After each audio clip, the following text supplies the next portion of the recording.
पहला क्वेश्चन कहता है इसमें से कौन सी कर्नाटक की पूर्व राजधानी थी, कमेंट करिए। तो फ्रेंड्स आपको बता दिए थी बोला इसमें से फ्रेंड्स अर्काट आपका हो जाएगा, ठीक है। कर्नाटक की पूर्व राजधानी इसमें से कौन सी थी, अर्काट आपका यहाँ पे सही जवाब। आप सभी को फ्रेंड्स लाइक और शेयर भी कर देना, ठीक है, क्योंकि क्लास को लेट से थोड़ा सा स्टार्ट किए थे तो बहुत बच्चे जान नहीं रहे हैं। आगे चलते 2 नंबर क्वेश्चन की ओर।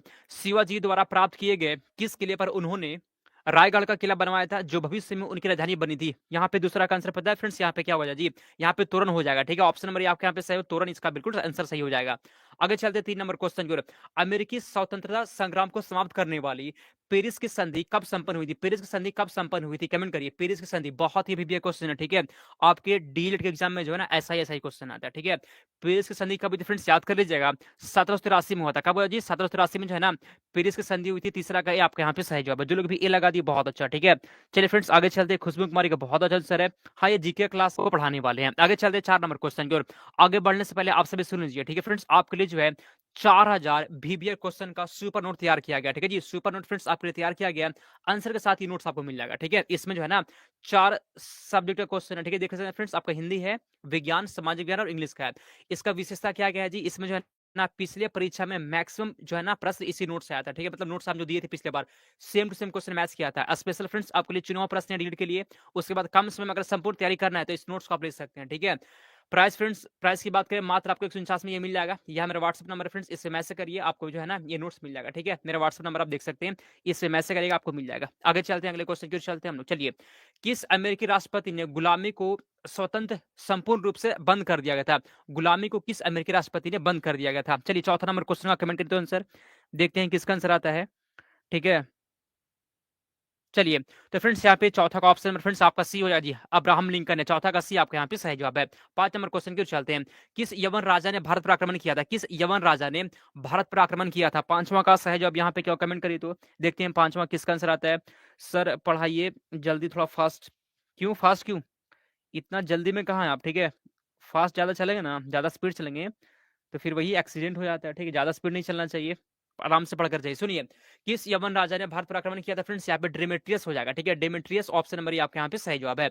आगे चलते हैं 6 नंबर क्वेश्चन की ओर। जहांगीर ने किसे खान की उपाधि से सम्मानित किया था, जहांगीर ने किसे खान की उपाधि दी, खान की उपाधि जहांगीर ने किसको दिया था बताइए तो। ये क्वेश्चन जो है ना पहले भी हम जो आपको बता चुके हैं, ठीक है जी, आपको पहले ही बता चुके हैं। चलिए, तो फ्रेंड्स जहांगीर ने किसे खान की उपाधि दिया था फ्रेंड्स, याद कर लीजिएगा। ऑप्शन नंबर फ्रेंड्स यहाँ पे आपका ए हो जाएगा, विलियम हॉकिंस को। किसको, विलियम हॉकिंस इसका सही जवाब है, ठीक है। चलिए आगे चलते हैं, अगले क्वेश्चन की ओर चलते हैं फ्रेंड्स। यहाँ पे 7 नंबर क्वेश्चन कहता है ना, वेदांत किसे कहा गया, वेदांत किसे कहा गया, कमेंट करिए तो देखते हैं किसका आंसर आता है।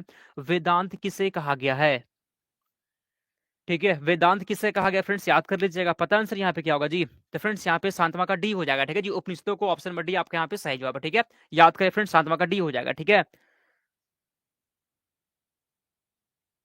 चलिए आगे चलते हैं फ्रेंड्स, हम लोग 8 नंबर क्वेश्चन की ओर चलते हैं। अलीगढ़ मुस्लिम विश्वविद्यालय की स्थापना किसने की थी, अलीगढ़ मुस्लिम विश्वविद्यालय की स्थापना किसने की थी। 8वां का सही जवाब यहाँ पे क्या होगा, कमेंट करिए तो। अलीगढ़ मुस्लिम विश्वविद्यालय की स्थापना किसने की थी, कमेंट करिए। 8वां का सही जवाब यहाँ पे क्या होगा, बता दीजिए। अलीगढ़ मुस्लिम विश्वविद्यालय की स्थापना किसने की थी, ठीक है फ्रेंड्स, किसने की थी जी, फ्रेंड्स याद कर लीजिए, sir Syed Ahmad Khan. Option number friends आपको यहाँ पे ये हो जाएगा, सर सैयद अहमद खान जो है ना अलीगढ़ मुस्लिम विश्वविद्यालय की स्थापना किए थे। 9 नंबर क्वेश्चन की ओर चलते हैं। विजयनगर साम्राज्य में पुलिस का वेतन निम्नलिखित में से किस एक में से दिया था, ठीक है। इस क्वेश्चन को छोड़ दीजिएगा, आगे चलते हैं 10 नंबर क्वेश्चन की ओर। आधुनिक भारत का प्रथम राष्ट्रवादी कवि किसे माना जाता है, क्वेश्चन को ध्यान से पढ़िएगा, ठीक है। आधुनिक भारत का प्रथम राष्ट्रवादी कवि, ठीक है, राष्ट्रवादी कवि किसे माना जाता है। चलिए 10 का कमेंट करिए तो आंसर, राष्ट्रवादी कवि किसे माना जाता है जी। 10 का आंसर यहाँ पे क्या होगा, बहुत अच्छा क्वेश्चन बताइए तो देखते हैं किसका आंसर आता है, कमेंट करिए, ठीक है। आधुनिक भारत का प्रथम राष्ट्रवादी कवि किसे माना जाता है,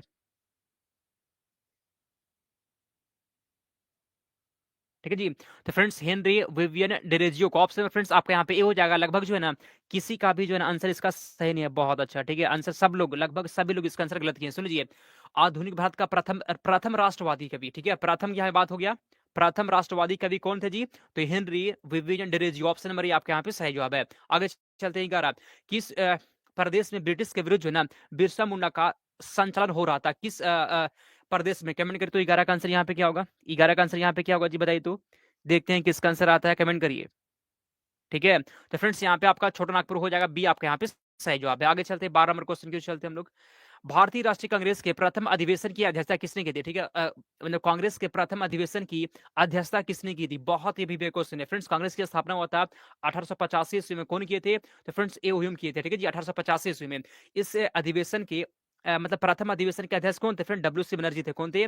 डब्ल्यू सी बनर्जी आपके यहाँ पे सही जवाब है। आगे चलते हैं 13, स्वतंत्रता, समानता एवं भाईचारा का नारा इसमें से किसके साथ संबंधित है? स्वतंत्रता, समानता और भाईचारा जो है ना, यह नारा किसके साथ संबंधित है? 13 का आंसर यहाँ पे क्या होगा जी? 13 का फ्रेंड्स यहाँ पे याद कर लीजिएगा फ्रेंड्स, फ्रांस क्रांति से। किससे? फ्रांस की क्रांति। यहाँ पे सही जवाब है 13 का, आपका बी हो जाएगा। जो लोग भी 13 का बी लगा दिए, बहुत अच्छा, बिल्कुल सही जवाब है। लाइक जो है ना कर देना आप सभी को, क्योंकि बहुत सारे बच्चे चले गए हैं, क्योंकि क्लास जो है ना उस टाइम पे स्टार्ट नहीं कर पाए थे, तो आप उनको शेयर करके बता दीजिए। आगे चलते हैं 14 नंबर क्वेश्चन। हिटलर जर्मनी का चांसलर कब बना था? हिटलर जो है ना जर्मनी का चांसलर कब बना था? अभी भी एक क्वेश्चन कमेंट करिए, ठीक है। हिटलर जर्मनी का चांसलर कब बना था? ठीक है जी फ्रेंड्स, यहाँ पे ऑप्शन नंबर डी आपका 1933 में बना। ठीक है जी, हिटलर जो है ना जर्मनी का चांसलर बना था 1933 में। 14 का डी आपके यहाँ पे बिल्कुल सही जवाब है। आगे चलते हैं 15, 1947 के बाद इसमें से किस राज्य को भारत के संघ के साथ बलपूर्वक मिलाया गया था? कमेंट करिए। 1947 के बाद जो है ना किस राज्य को भारत के संघ के साथ जो है ना बलपूर्वक मिलाया गया था? फ्रेंड्स हैदराबाद को। किसको? हैदराबाद यहाँ पे आपका सही जवाब है। आगे चलते हैं 16, टीपू सुल्तान की मृत्यु 1799 ईस्वी में कौन सी युद्ध में हुई थी? ठीक है, टीपू सुल्तान की मृत्यु कब हुई थी? तो 1799 में हुआ था। ठीक है जी, 1799 में जो है ना टीपू सुल्तान की मृत्यु हुई थी। कौन सी युद्ध में? बहुत ही भी क्वेश्चन है, कमेंट करिए। तो फ्रेंड्स याद कर लीजिएगा, श्रीरंगपट्टनम में। ठीक है, 16 का आपके यहाँ पे सी हो गया, श्रीरंगपट्टनम आपके यहाँ पे सही जवाब है। ठीक है, चलिए बफरिंग क्लास नहीं हो रहा जी, बिल्कुल सही चल रहा है। ठीक है, हम भी जो है ना देख रहे हैं, एकदम बिल्कुल फ्रेश है। चलिए आगे चलते हैं 17 नंबर क्वेश्चन की ओर। इसमें से किस पद्धति का प्रयोग वेलेज़ली ने अपने राजनीतिक उद्देश्य को प्राप्त करने के लिए किया था? इसमें से किस पद्धति का प्रयोग जो है ना वेलेज़ली ने, ठीक है जी, वेलेज़ली ने अपने राजनीतिक उद्देश्य को प्राप्त करने के लिए किया था? फ्रेंड्स यहाँ पे आपका 17 का ऑप्शन नंबर फ्रेंड्स आपका यहाँ पे ए हो जाएगा, सहायक संधि का। ठीक है जी, सहायक संधि यहाँ पे आपका बिल्कुल सही जवाब, याद कर लीजिएगा। ठीक है, 17 का यहाँ पे ए हो गया जी। आगे चलते हैं 18 नंबर क्वेश्चन की ओर। गेटवे ऑफ इंडिया का निर्माण कब हुआ था? गेटवे ऑफ इंडिया का निर्माण कब हुआ था? 1911 में, 1927 में, 1857 में या फिर 1947 में? गेटवे ऑफ इंडिया का निर्माण कब हुआ था? चलिए कमेंट करिए 18 का आंसर यहाँ पे क्या होगा बताइए, तो देखते हैं किसका आंसर आता है, बताइए। गेटवे ऑफ इंडिया का निर्माण कब हुआ था? ठीक है, तो फ्रेंड्स यहाँ पे देखते हैं किसका आंसर आता है जी। गेट ऑफ इंडिया का निर्माण कब हुआ था जी? कमेंट करिए। ठीक है, 1911 ईस्वी में। ऑप्शन नंबर फ्रेंड्स आपका यहाँ पे ए हो जाएगा। जो लोग भी ऑप्शन नंबर ए लगा दिए ना, जो लोग भी ए लगा दिए, बहुत अच्छा फ्रेंड्स, यहाँ पे बिल्कुल सही जवाब है। ठीक है, 1911 ईस्वी याद कर लीजिएगा। चलिए बहुत अच्छा, जो लोग भी ऑप्शन नंबर ए लगा दिए। आगे चलते हैं 19 नंबर क्वेश्चन की ओर। शिवाजी का उत्तराधिकारी कौन था? बेबी क्वेश्चन है, बताइए तो।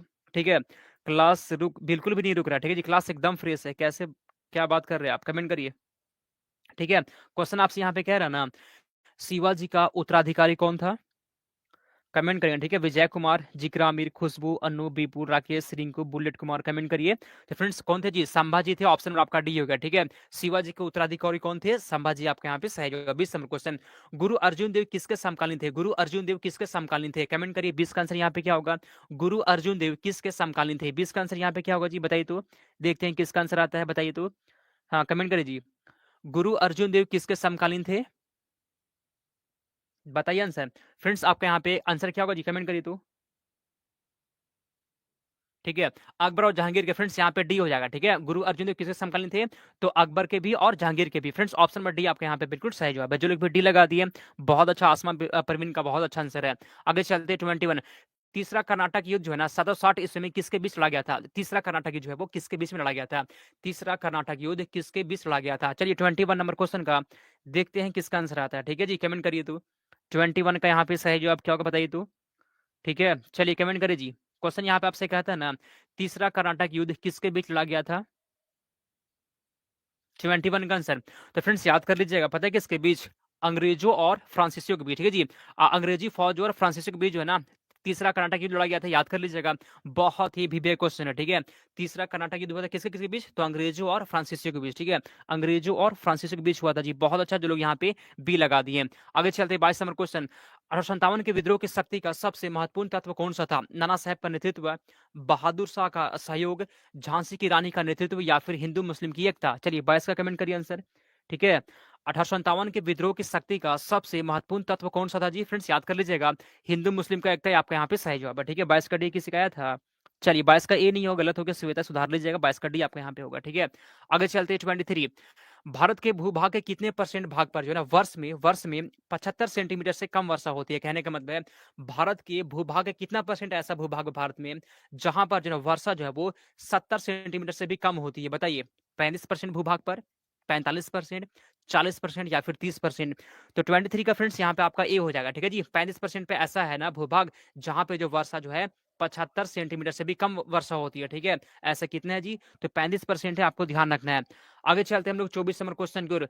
चलिए, कंटूर वे काल्पनिक रेखाएं जो दर्शाती है, कंटूर वे काल्पनिक रेखाएं जो क्या दर्शाती है? चलिए 24 नंबर क्वेश्चन का कमेंट करेंगे आंसर, देखते हैं किसका आंसर आता है। 24 का आंसर यहाँ पे क्या होगा जी, बताइए। ठीक है। तो फ्रेंड्स बराबर ऊंचाई वाले क्षेत्र को दर्शाता है। क्या दर्शाता है फ्रेंड्स? बराबर ऊंचाई वाले क्षेत्र को दर्शाता है। यानी 24 का आपका सी हो जाएगा। आगे चलते हैं 25 नंबर क्वेश्चन की ओर। हीरे की खान कहाँ पाई जाती है? हीरे की खान जो है ना कहाँ पाई जाती है? मध्य प्रदेश के पन्ना में, कर्नाटक के मैसूर में, आंध्र प्रदेश के वोल्टियर में या फिर राजस्थान के अजमेर में? हीरे की खान कहाँ पाई जाती है? 25 का कमेंट करिए तो आंसर, देखते हैं किसका आंसर आता है, बताइए तो। देखते हैं किसका आंसर आता है। ठीक है जी, बताइए। हीरे की खान कहाँ पाई जाती है? ठीक है। हीरे की खान कहाँ पाई जाती है फ्रेंड्स? कौन बताएगा आंसर? फ्रेंड्स याद कर लीजिएगा, मध्य प्रदेश के पन्ना जिले में। ठीक है, मध्य प्रदेश के